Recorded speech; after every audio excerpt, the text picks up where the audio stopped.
Olá, vamos dar continuidade às nossas aulas sobre sentença no processo penal.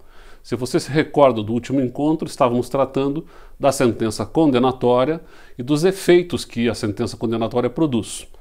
Apresentamos já uma inicial classificação de doutrina, que subdivide os efeitos em penais e extrapenais. E na aula passada nós vimos os efeitos penais principais, particularmente a imposição da sanção e a forma de cálculo, do critério trifásico, questão do regime inicial de cumprimento de pena, sursi, suspensão condicional da pena e também penas alternativas.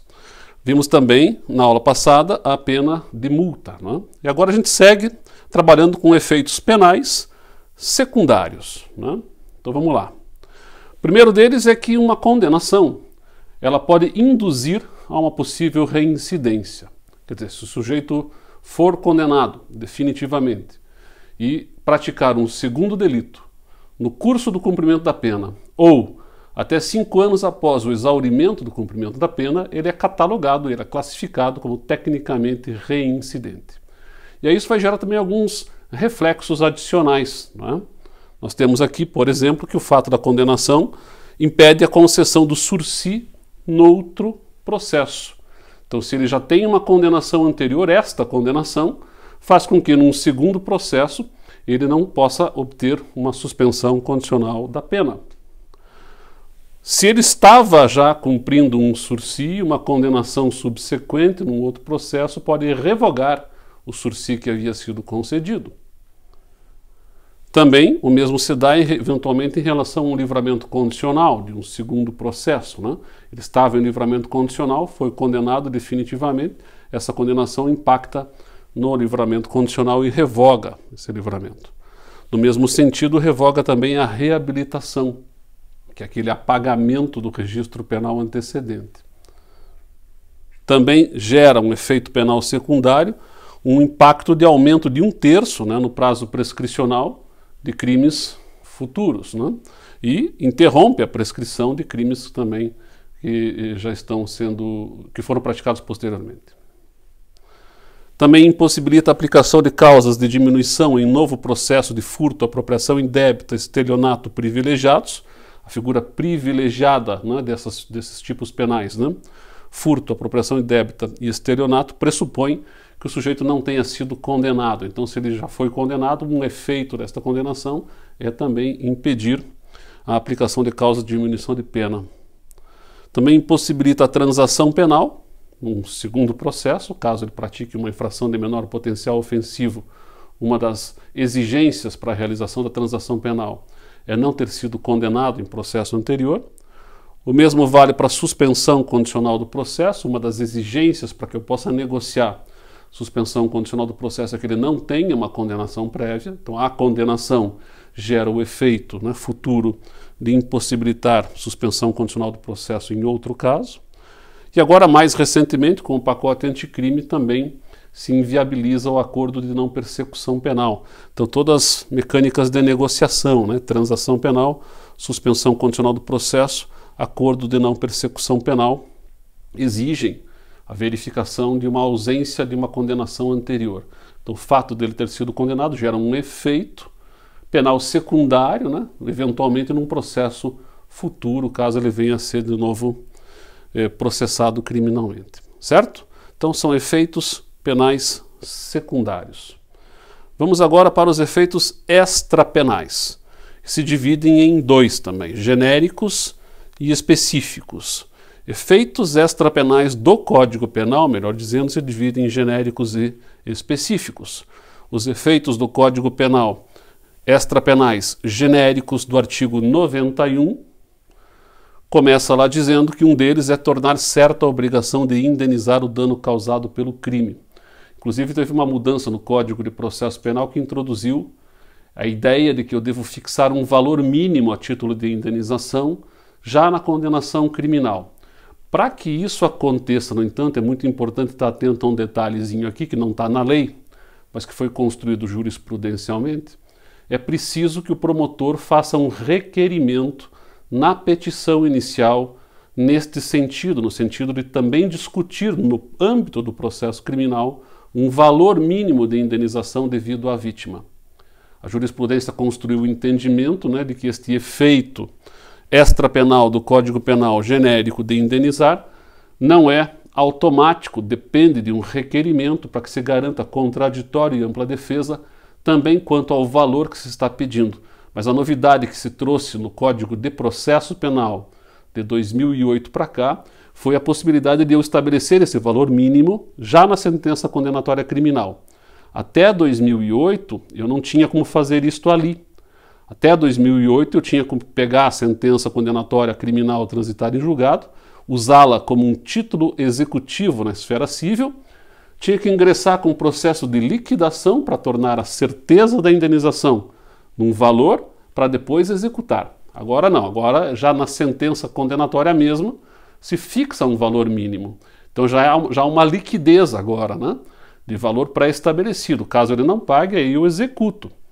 Mas o interessante é que já se trouxe para dentro do processo penal uma discussão de indenização da vítima, certo? Friso mais uma vez o detalhe, isso é muito importante, pode ser cobrado em concurso público, exame da ordem, né, para que o juiz fixe um valor mínimo de indenização na sentença condenatória criminal. É preciso que haja um requerimento expresso do Ministério Público, salvo em violência doméstica contra a mulher. Em violência doméstica contra a mulher, a jurisprudência se consolidou no sentido de que é sempre devido um valor, inclusive a título de indenização moral, certo? Então vamos lá. Primeiro efeito, então, extrapenal, previsto no Código Penal de maneira genérica, tornar certa a obrigação de indenizar. Segundo, perda em favor da União, ressalvado o direito do lesado é a vítima, ou um terceiro de boa-fé, do que? Letra A. Dos instrumentos do crime, desde que consistam em coisas cujo fabrico, alienação, uso, porte ou detenção constitua fato ilícito. Então está dizendo aqui que o sujeito vai perder em favor da União os objetos que utilizou na prática do delito, desde que eles por si só caracterizem-se como um fato ilícito. Fácil de visualizar, por exemplo, num crime de roubo majorado pelo emprego de arma de fogo. A arma de fogo por si só já caracterizaria um crime de porte ilegal de arma de fogo. Então, se ele foi condenado por roubo majorado pelo emprego de arma de fogo, o que eu faço com a arma de fogo? Devolvo para ele? Não. Ela é perdida em favor do Estado. É um efeito no Código Penal, chamado de extrapenal genérico, né? Perda em favor da União dos instrumentos do crime. Letra B, também há uma perda em favor da União do produto do crime ou de qualquer bem ou valor que constitua proveito ao ferido pelo agente com a prática do fato criminoso, desde que não seja da própria vítima ou de um terceiro de boa-fé, né? Claro que se o produto do crime é da vítima, eu devolvo para ela. Aqui estamos tratando de um produto do crime que não tem uma vítima direta, né? Então o sujeito lucrou lá com o tráfico de drogas, esse dinheiro faço o que com ele? Devolvo para o sujeito? Não, esse dinheiro ele é perdido em favor do Estado. E se ele investiu esse dinheiro, vamos imaginar, na Bolsa de Valores, e deu sorte, acabou que ganhou muito dinheiro, porque da noite para o dia as ações acabaram valorizando de forma bastante acentuada e ele acabou inclusive lucrando muito. O que eu faço com este dinheiro que foi objeto de lucro, né, com a prática do delito? É também perdido em favor do Estado, certo? O que mais? Importante destacar, né, parágrafo 1º, uma novidade aqui trazida com o pacote anticrime, poderá ser decretada a perda de bens ou valores equivalentes ao produto ou proveito do crime quando estes não forem encontrados ou quando se localizarem no exterior. Então, se eu não localizo bens equivalentes ao produto do crime, eu posso pegar outros bens, né, em valores equivalentes ao produto, inclusive quando os produtos do crime estiverem no exterior, certo? Então são efeitos extrapenais genéricos previstos no Código Penal. Vamos avançar agora para os efeitos extrapenais do Código Penal, chamados agora de específicos. Um deles, em particular, uma novidade também do pacote anticrime, que é o chamado confisco alargado, né? O que está dizendo aqui? Na hipótese de condenação por infrações às quais a pena culmine, pena máxima superior a 6 anos de reclusão, poderá ser decretada a perda, como produto ou proveito do crime, de bens correspondentes à diferença entre o valor do patrimônio do condenado e aquele que seja compatível com o seu rendimento lícito. Então, o descompasso, né, entre o patrimônio lícito do sujeito e bens que ele não tenha como justificar a origem. Para o efeito da perda prevista no caput deste artigo, entende-se por patrimônio do condenado todos os bens, 1. De sua titularidade, ou em relação aos quais ele tem o domínio e o benefício direto ou indireto na data da infração penal ou recebidos posteriormente. Os transferidos a terceiros, né, isso aqui é muito comum, o sujeito acaba transferindo bens a terceiros, a título gratuito ou mediante contraprestação irrisória, quer dizer, ele faz uma simulação de transferência, na verdade, a partir do início da atividade criminal. Parágrafo 2º, o condenado poderá demonstrar a inexistência de incompatibilidade ou a procedência lícita do patrimônio. Parágrafo 3º, a perda prevista nesse artigo deverá ser requerida expressamente pelo Ministério Público por ocasião do oferecimento da denúncia. De novo aqui, ó, chamo a atenção para esse detalhe mais uma vez, com indicação da diferença apurada. Então o promotor teria que fazer um levantamento, uma investigação prévia do patrimônio do sujeito e da renda dele para verificar um eventual descompasso e indicar na denúncia já esse descompasso e fazer um requerimento de perda desse patrimônio. Então não é um efeito assim automático, né? Depende de toda uma análise probatória e depende também do Ministério Público se preocupar com esse detalhe por ocasião do oferecimento da denúncia. Parágrafo 4º estabelece que na sentença condenatória o juiz deve declarar o valor da diferença apurada e especificar os bens cuja perda foi decretada. Então isso aqui é uma novidade trazida pelo pacote anticrime, né? Permite o que se chama de confisco alargado, quer dizer, e interessante porque nós não temos tipificado no Código Penal brasileiro, né, um crime de enriquecimento ilícito. Há uma figura equivalente na lei de improbidade administrativa para servidores públicos, mas eu não tenho genericamente uma figura de enriquecimento ilícito. De certa forma é o que se faz aqui por vias transversas, né? Eu promovo um confisco alargado de patrimônio do sujeito, né, correspondente à diferença entre o valor do patrimônio do condenado e aquele que seja compatível com seu rendimento lícito. Então não tipifiquei como crime autônomo, mas em alguma medida estou pegando o patrimônio do sujeito que não é justificável por uma renda lícita, certo? Então este também é um importante novo efeito extrapenal específico chamado de confisco alargado. Vamos avançar, existem outros efeitos específicos no Código Penal. No artigo 92 são também efeitos da condenação, a perda do cargo, função pública ou mandato eletivo. Letra A, quando aplicada a pena privativa de liberdade por tempo igual ou superior a 1 ano, nos crimes praticados com abuso de poder ou violação de dever para com a administração pública. Então, isso não é um efeito automático, a gente já vai ver na sequência, o parágrafo único aqui do artigo 92 exige uma fundamentação específica, né, referindo a essa necessidade de perda do cargo. Mas eu tenho que observar os critérios, né? Pena mínima igual, pena fixada no caso concreto igual ou superior a 1 ano, e o crime tem que ser praticado com abuso de poder ou violação para com os deveres com a administração pública, deveres de lealdade, de publicidade, né? de honestidade, enfim. Letra B, qualquer outra condenação, aí não necessariamente praticada com abuso de poder ou violação de dever para com a administração pública, quando a pena for superior a 4 anos. Claro, tem que ter uma razão de ser. Imagine que o sujeito foi condenado a uma pena superior a 4 anos num crime de trânsito. O que tem que ver com a função pública dele? Nada. Faz sentido que eu decrete a perda da função? Não. Então é evidente que tem que ter uma justificativa, uma relação, uma causa e efeito aqui, né, entre a conduta criminosa praticada e a incompatibilidade com o exercício da função pública ou do mandato eletivo. Também é um efeito da condenação a incapacidade para o exercício do poder familiar, da tutela ou da curatela, nos crimes dolosos, sujeitos à pena de reclusão, cometidos contra outrem igualmente titular do mesmo poder familiar, ou contra filho, filha, ou outro descendente, ou contra tutelado ou curatelado, né? Então aqui é incapacidade do exercício do poder familiar, é um efeito. Se eu pratiquei o crime contra o meu filho, e fui condenado por conta disso, a condenação gera a incapacidade do exercício do poder familiar. Um detalhezinho aqui, reparem que está escrito aqui contra filho, filha. Não era assim até alguns anos atrás.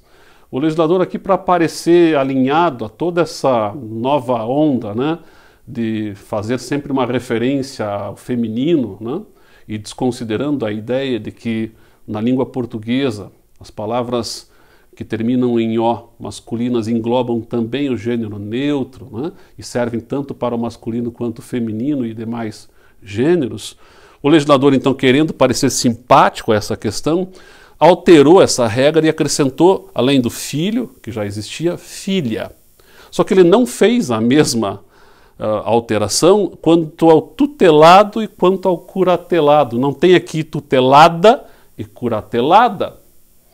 Quer dizer, se eu acrescentei ali o detalhamento de que se o crime é praticado contra o filho e também contra a filha, e não fiz o mesmo detalhamento em relação à tutelada ou curatelada, o que eu acabei fazendo? Eu acabei fazendo uma alteração legislativa que favoreceu o réu, eventualmente condenado, quando pratique crimes contra tutelada ou curatelada. Eu desprotegi, na verdade, a tutelada e a curatelada. Antes ela era protegida, porque antes eu estava trabalhando com uma redação que estava levando em conta o gênero masculino como um gênero que servia também ao feminino e ao gênero neutro. Quando eu fiz o destaque, falei em filho e filha, eu teria que ter feito o mesmo destaque tutelado e tutelada, curatelado ou curatelada, porque senão fica incoerente a lei. É um erro do legislador aqui, querendo parecer moderninho, né? Ele pisou na bola, tá? Por dois motivos. Primeiro, que não era necessário fazer isso. Segundo, que querendo parecer simpático, atrapalhou a vida da tutelada e da curatelada, porque a lei, sendo uma lei penal, a interpretação é restrita aqui, né? Não posso fazer analogia em Malam Partem, tá? Então é um erro técnico do legislador que fez com que a mudança diminuísse este efeito extrapenal específico da incapacidade para o exercício do poder familiar, particularmente da tutela e da curatela em relação à tutelada mulher e curatelada mulher, que ficaram desprotegidas em comparação à legislação antes da mudança operada recentemente. Vamos lá. Também é um efeito extrapenal específico a inabilitação para dirigir veículo quando ele foi utilizado como meio para a prática de crime doloso. E aí, cuidado com o Código de Trânsito Brasileiro. Código de Trânsito Brasileiro tem lá penas. E lá, presta atenção que lá são penas. Aqui é um efeito da condenação, que não é a pena propriamente dita. É um efeito extrapenal. Lá no Código de Trânsito, eu tenho penas privativas de liberdade cumuladas com penas restritivas de direito, como a suspensão para conduzir veículo automotor ou a cassação do direito de permissão para conduzir veículo automotor. Lá é pena, lá é autônomo, lá é obrigatório, e lá normalmente o crime é culposo, salvo uma ou outra conduta dolosa que nós temos também. Aqui é necessariamente em crime doloso e que tem que ter uma relação com a incompatibilidade de conduzir veículo, né? Se o sujeito sai por aí conduzindo veículo e atropelando pessoas toda hora e foi condenado, bom, é razoável que o juiz pense neste efeito, né, da condenação, na inabilitação para dirigir veículo, quando ele utilizou o veículo para a prática de crime doloso. Por fim, o parágrafo único, que eu havia feito referência já: os efeitos de que trata este artigo não são automáticos, devendo ser motivadamente declarados na sentença. Certo? Nós temos outros efeitos ainda que nós vamos deixar para tratar no nosso próximo encontro, e a gente fecha também o tema da sentença, falando da publicação e da intimação da sentença. Tá legal? Por hoje ficamos por aqui. Próxima aula seguimos tratando desse mesmo assunto e complementando, como eu falei, fazendo um fecho do tema da sentença. Por hoje é isso, até a próxima.